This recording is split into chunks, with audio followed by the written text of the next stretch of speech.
વડોદરાના સાવલી તાલુકામાં મહીસાગર નદીમાંથી રાત દિવસ ચાલતા ગેરકાયદે રેતી ખનન મુદ્દે ભાદરવા ગામના પૂર્વ સરપંચ મહેન્દ્રસિંહ રાણાએ મુખ્યમંત્રીને આવેદનપત્ર પાઠવ્યું છે। ખનિજ માફિયાઓ અને ખાણ ખનિજ વિભાગના અધિકારીઓની મિલીભગત તેમજ સ્થાનિક નેતાગીરીના આશીર્વાદથી ચાલતી આ પ્રવૃત્તિ હોવાનો આક્ષેપ લગાવ્યો। ખનિજ માફિયાઓને લઈને ભાદરવા અને પરથમપુરા પંથકના નાગરિકોમાં ભારે રોષ છે। અગાઉ નદીના ઊંડા ખાડામાં ડૂબી જવાથી અનેક માસૂમોના મોત થયા છે, ત્યારે આ ખનનથી 50થી વધુ ગામોના ભૂગર્ભ જળ પ્રદૂષિત થતા ખેતી અને પીવાના પાણી પર ગંભીર અસર પડી છે। જો સરકાર આ ગેરકાયદે ખનન સામે તાત્કાલિક કડક પગલાં નહીં ભરે તો આગામી સમયમાં મા મહી બચાવો અભિયાન શરૂ કરવાની ચીમકી આપવામાં આવી છે।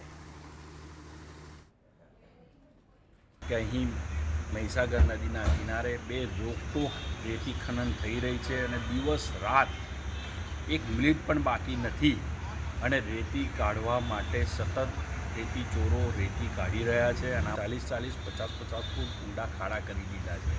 આના માટે કોઈ મહીસાગર નદીના કિનારે હાલ અત્યારે કોઈ સ્નાન કરવા પણ નથી આવવામાં। મહીસાગર નદીને બચાવવા માટે અમારી રજૂઆત છે કે આ રેતી ખનન ચોરોને પર કાયદેસરની કાર્યવાહી કરવામાં આવે।